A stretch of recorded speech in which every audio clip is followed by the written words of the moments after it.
Всем привет! Добро пожаловать на канал! Сегодня мы поговорим о базовых основах фотографии, а именно о проявке фотографии в Photoshop. А также мы разберемся именно почему тебе нужно снимать в RAW формате. Для того, чтобы наглядно посмотреть на разницу между JPEG форматом и RAW форматом, мы перейдем на компьютер. У меня есть два файла. Нижний RAW формат CR3, верхний JPEG формат, одна и та же фотография. Вот, как мы видим, в стандартной программе для просмотра фотографий они отображаются плюс-минус одинаково. Это RAW формат, это JPEG. Видно, что JPEG немножко более контрастный, потому что RAW формат в стандартной программе немножко преображается к средним буквально значениям. Главное отличие этих фотографий в том, что JPEG это уже готовая фотография, то есть это уже готовая напечатанная фотография, а точнее напечатанные данные, конкретные данные. В то же время RAW формат наоборот. В RAW формате собраны данные, большое количество, то есть такие как динамический диапазон, цветовой диапазон и контрасты и все такое, плюс в целом настройки камеры. Вот. И в JPEG формате фотография на выходе будет ровно такой же, как какими были настройки на вашем фотоаппарате. Ни больше, ни меньше. В RAW формате все настройки, которые есть в вашем фотоаппарате, сохраняются в редакторе, и вы в этом файле можете изменять их в любой момент в Photoshop. Это есть проявка фотографии. Я перекину два этих файла в Photoshop и посмотрим, в чем разница именно в процессе обработки. На первом экране я покажу, как выглядит RAW формат в процессе его проявки. Здесь у нас есть цветовой профиль, который мы можем выбрать на камере на нашей, либо же в постпродакшене уже на камера RAW. Меняя цветовой профиль, картинка немного преображается. Прелесть в том, что вы снимаете в RAW формате, вы можете поставить любой цветовой профиль на своей камере, как вам удобно, снимать на него все фотографии. А уже, когда закинете ее в камеру RAW, при проявке можете выбрать конкретный для каждой фотографии, и оно никак не исказит ваш кадр. Допустим, я выберу винтаж 2. Здесь я могу выбрать насыщенность этого эффекта, насколько он будет влиять на фотографию. Также баланс белого, он тоже остается гибким.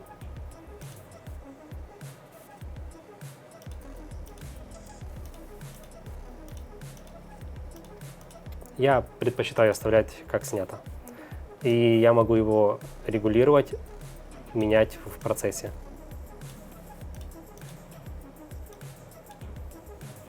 Экспозиция. Немного выравниваем, контраст немного добавляем, светлые участки немного убираем, тени немного выводим, белые участки тоже добавляем. Для примера я сейчас немного настроил эту фотографию, и я просто возьму в камеру RAW и скопирую настройки, которые я применил к этой фотографии.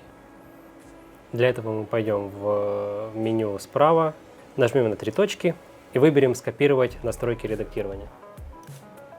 Вот мы видим, как выглядит фотография в данном сетапе. Нажимаю на «Открыть». И она у нас открывается. Я перехожу на фотографию, которая сделана в JPEG формате. Перехожу в фильтр «Камера RAW». И открывается тот же самый редактор, но уже на нашей JPEG фотографии. Для этого я просто нажимаю Ctrl-V, и вставляются все те же настройки, которые я применил к первоначальной фотографии. Нажимаю ОК. И теперь смотрим разницу. Переходим направо. Это у нас RAW формат, это у нас JPEG формат. RAW формат у нас более плоский, то есть я еще могу дальше играться с контрастами. У нас бэкграунд не сильно выделен, у нас нет пересвета. У нас нету супер темных участков. В то же время переходим на JPEG, и на JPEG темные участки гораздо темнее. И белые я вот участки на руке не смогу вывести адекватно, потому что они уже выпалены. Также, переходя ближе, если мы откроем две фотографии плюс-минус одинаковым зумом, мы увидим, что на JPEG-фотографии зерно на фоне гораздо больше, чем на RAW-фотографии. И это скажется в дальнейшем при использовании частотки, так как наличие этого зерна указывает на то, насколько деформирована текстура. И чем мельче это зерно, тем, соответственно, текстура, которая на фотографии, она гораздо более качественна и в дальнейшем будет лучше редактироваться. Теперь в качестве примера покажу, почему важно снимать в RAW формате и как я сам проявляю эти фотографии. Допустим, у меня есть фото, вот такое. Мы снимали напротив солнца, поэтому модель очень темная. И может показаться, что данная фотография уже не годится для использования. Но если мы ее правильно проявим, то вы увидите, что эта фотография достаточно хорошая для того, чтобы ее использовать. Давайте мы закинем это фото в Photoshop и потом посмотрим разницу до и после. При забрасывании фотографии в камеру RAW она уже приняла какие-то усредненные значения, и она уже стала немного ярче. Но с этим все равно надо поработать. Первое, что мы делаем, это выбираем цветовой профиль.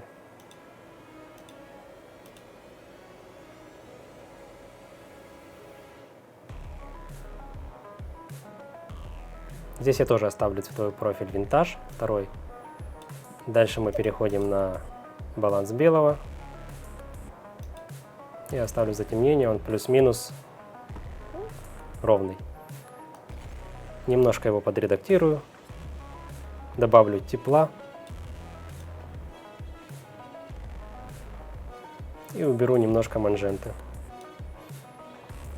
Далее, не спускаясь ниже, я уравнял баланс белого, выбрал профиль, примерно как наша фотография будет выглядеть. Я перехожу вот в эту вкладочку, и мы поработаем с масками еще до того, как перейдем в сам Photoshop. Первое, что я делаю, я выбираю маску человека, предмета. Нажимаем на нее, он автоматом выбирает и обводит нашу модель. Как мы видим, очень хорошее выделение. Дальше мы можем работать уже непосредственно с маской человека. Если нам что-то надо убрать, вычесть, мы можем, вот у нас красненькое на дереве, нам оно не нужно, мы можем нажать «Вычесть», выбрать кисть и смазать то, что нам не нужно. Есть. Переходим к настройкам. Немножко высветлим модель, добавим контраста, чтобы она не казалась серой. Немножко добавим светлых. Немного осветлим тень. Тоже белые участки поднимем. И добавим черное, чтобы оно было более темным. Дальше можем поиграться с балансом белого именно для изменения цвета кожи. Я сделаю чуть менее насыщенным и чуть более маджентовым. И немного добавлю насыщенности. Есть. На этом пока остановимся. Дальше мы добавляем вторую маску и выбираем небо. Есть. Небо выделено, можем с ним работать. Уберем немного экспозицию с него. Добавим контрастности. Берем чуть-чуть буквально белое.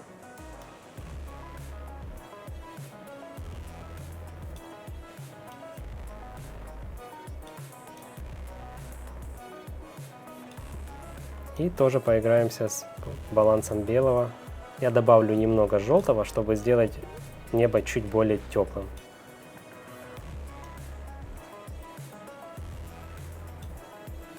Есть. И последнее, что нам нужно, это добавить последнюю маску и выбрать фон. Есть общий фон, он также затрагивает небо.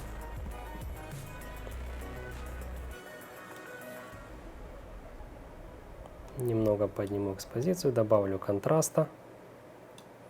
Уберу белые, чтобы небо не пересвечивало сильно. Немного сделаю темнее в тенях.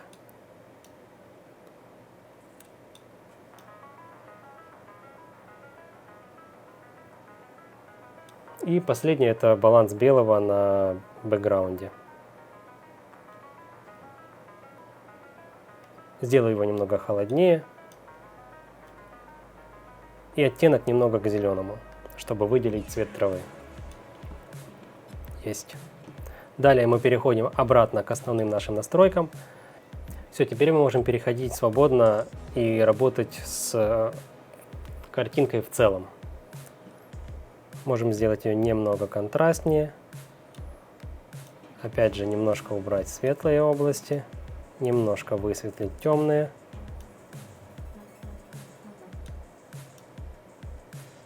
И чуть-чуть сделать темнее в местах, где трава.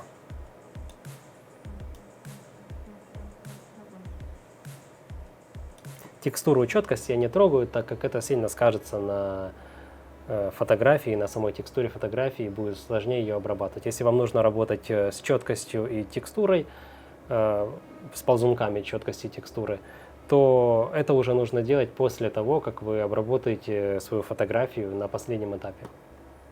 Также добавлять шум и зерно. Уберу немного насыщенности. Это сделает более интересным оттенок травы. И добавлю немножко красочности.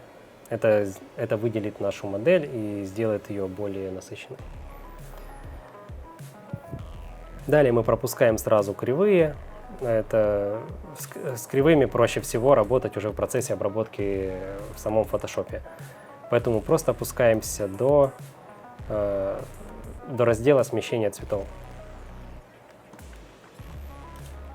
Начиная с пункта насыщенность, мы поубираем лишнее, что нам не нужно. Допустим, синий мы делаем теплую картинку, и мы выводили небо в теплое. Поэтому мне синий не понадобится, и я его уберу почти полностью, тем самым избавлюсь от лишних оттенков на черном. Потому что синий очень сильно проявляется в темных тонах и в серых тонах. Поэтому, убрав синий с картинки полностью, я избавлю себя от всяких дефектов на том же камне и на платье модели. Немного поиграюсь с насыщенностью травы. И уберу немного желтый. Он избавит нас от вот этих вот желтых кусков, желтых краев на траве, и трава станет более целостной. И перейду в оттенки, и в оттенках я поиграюсь с оттенками зеленого.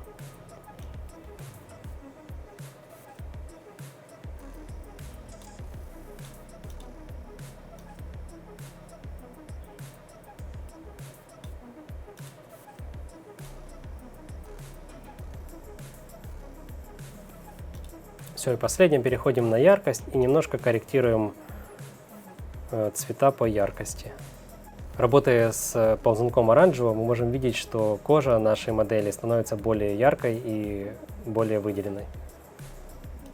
Также вы должны понимать, что каждый из этих ползунков изначально стоит в нулевом положении, и никто не запрещает вам просто брать его и покрутить влево-вправо, посмотреть, насколько он сильно влияет на фотографию. Если незначительно, либо вообще не влияет, оставьте его, всегда можно вернуть в нулевое положение, и ничего плохого для фотографии в этом не будет. Есть. Дальше мы переходим в цветокоррекцию. И здесь вот в стандартных трех ползунках мы будем влиять только на основные их параметры. То есть в данный момент я буду влиять только на нижний ползунок этих параметров. То есть это как бы насыщенность данной цветовой структуры. Начнем со средних тонов. Я немного их подниму, чтобы сделать картинку чуть светлее. В темных тонах, наоборот, немного опущу, чтобы сделать темные более темными. Здесь я себе это могу позволить, так как у нас, мы можем видеть по гистограмме, что у нас перепадов в темные как такового нет. У нас в разумных примерах все находится. Поэтому я могу немного темное сделать темнее. И в светлых участках я, наверное, уберу немножко. Также, так как мы видим по гистограмме, светлых участков у нас не так много, но в белом у нас прям завал. Вот поэтому я в светлой области уберу эту насыщенность. Тем самым мы избавимся от вот этого вот пересвета в белой зоне.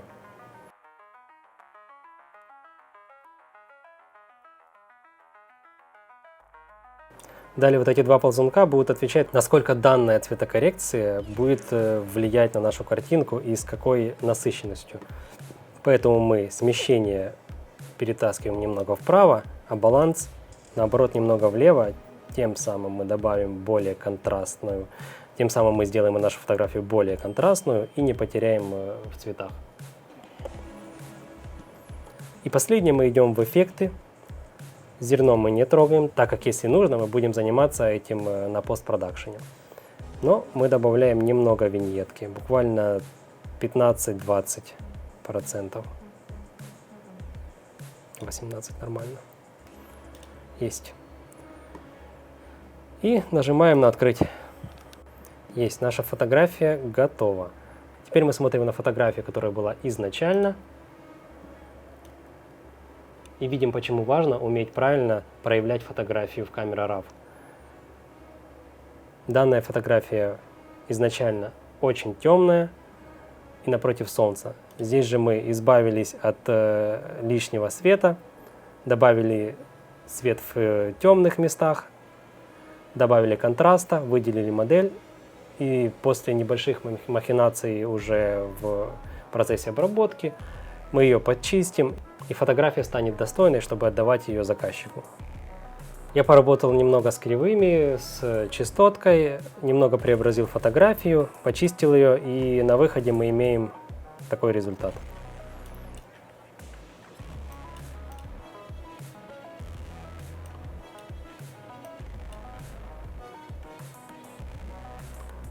Достаточно четкая, яркая, красивая фотография, без пересветов, без падения в темных участках. По-моему, очень хороший результат.